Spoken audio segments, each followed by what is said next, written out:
In the 9/11 news footage, it is abundantly clear that the interviewees are actually paid actors, speaking lines which have been written for them.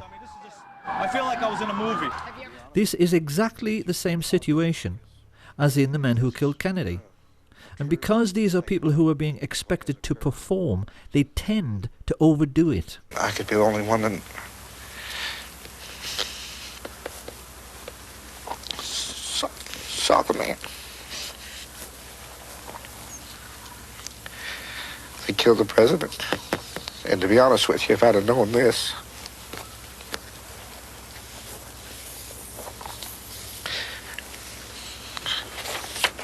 I wouldn't have given the interview. It is perfectly clear that the 9/11 street people are trying much too hard to convince their audience. Approximately several minutes after the first plane had hit, I saw this plane come out of nowhere and just ream right into the side of the Twin Tower, exploding through the other side. And then I witnessed both towers collapse, one first and then the second, mostly due to structural failure because the fire was just too intense. 9/11 was in reality just another CIA special effects movie production.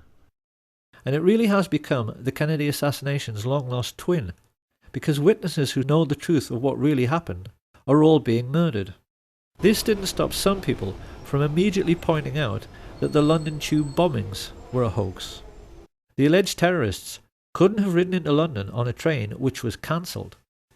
And seasoned researchers are now becoming quite surprised at how sloppy and obvious these alleged terrorist acts are becoming. Any detective would instantly realise the Woolwich terror incident was a joke. We were shown pictures of a supposedly decapitated man lying prone on the street. If that were true, he should be lying in a puddle of his own blood, and the alleged attacker would be soaked in blood all over his front from arterial spray. All terrorism is fake. It is military deception practiced by the rich upon the poor in an ongoing class war. And the most important weapon at their disposal in this class war are television presenters. The BBC has actually become the Ministry of Truth from Orwell's 1984. Everyone working for the BBC today is a whore of the ruling class and a traitor to our way of life, because it is very hard to believe they are all unwitting accomplices in this class war. When we remember that it was some of the BBC's own journalists who revealed that the 9/11 hijackers were all alive, it's hard to accept that their news presenter colleagues haven't figured out the totalitarian nature of what people like Jane Stanley, who reported the collapse of World Trade Center 7 20 minutes before it came down, are really up to. And yet still they go on giving us reassuring smiles, while telling lies on behalf of the ruling class. Of course, then people ask, oh, yes, but why would they do it? Why is all of this Muslim, multicultural, political correctness thing happening to us right now? It's happening because we no longer have an enemy. Tourists today can visit what used to be the Eastern Bloc, and they can photograph the derelict, rusting heap of scrap metal, which used to be the Soviet war machine.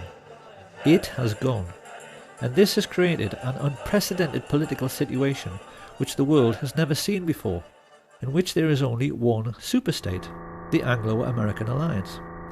No other power on Earth today is capable of fighting a war on the grand scale. China, North Korea, Russia simply do not have the economic resources. So in order to make us believe we still have an enemy, and therefore have to live in fear, the rich had to provide us with a new enemy. And this is why in recent years they've encouraged unstable Islamic people to emigrate to the West. It's to provide us with a ready-made enemy. This is their master plan for this single superstate age. And it's for this reason that they perverted political correctness, to make people believe that anybody who refuses to go along with this new doctrine of multiculturalism is the worst person of all. In the West today, we've become quite used to seeing confrontations between the alleged lunatic fringe of Islam and indigenous white men who are trying to defend their culture from foreign influences. What groups like the EDL do not understand, however, is who is really pulling the strings here? Who is behind this?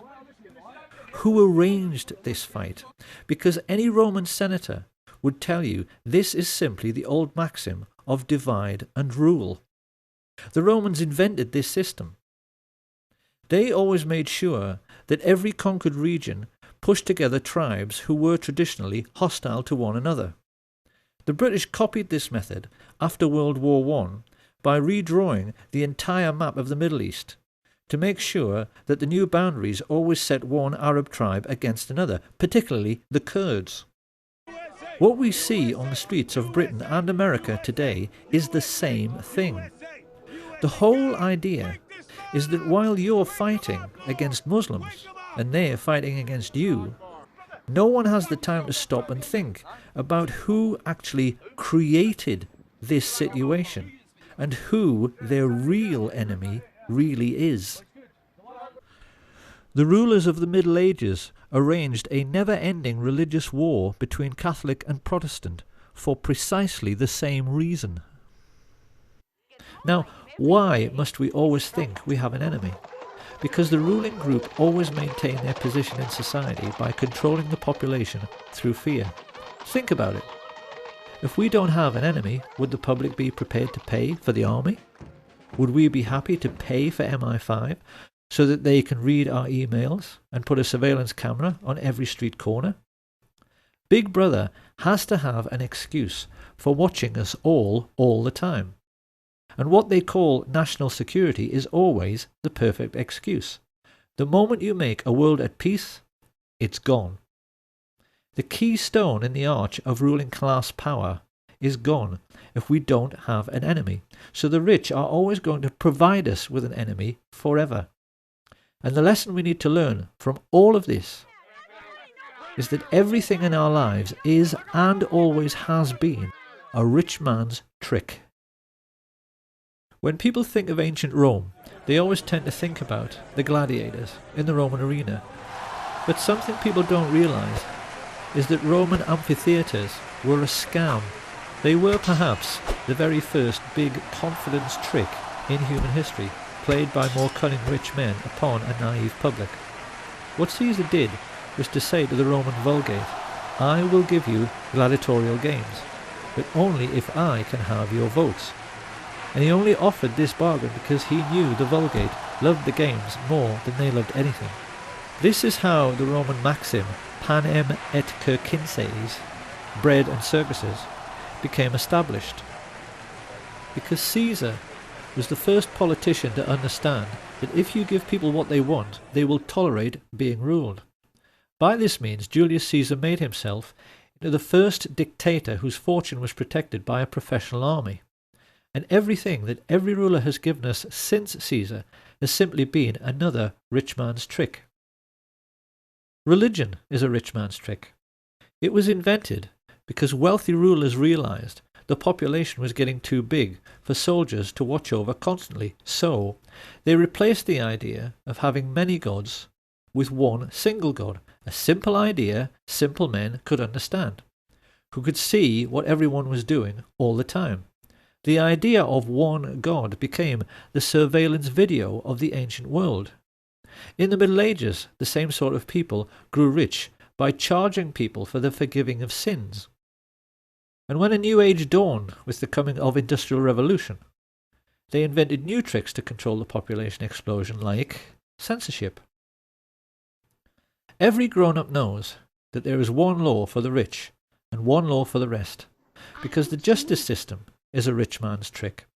Mafia godfathers like Sam Giancana walked free from American criminal courts over and over again by taking the Fifth Amendment, because it is a criminal's law. And it's the same with everything else. The media is a rich man's trick. The tax system, because the rich never pay any tax, is a rich man's trick. Political correctness is a rich man's trick. The murder plot to kill Lady Diana Spencer was a rich man's trick. And the war on terror, 9/11, the London Tube bombings, the Woolwich terror attack, the Kennedy assassination. All of it is simply another rich man's trick controlling how we think.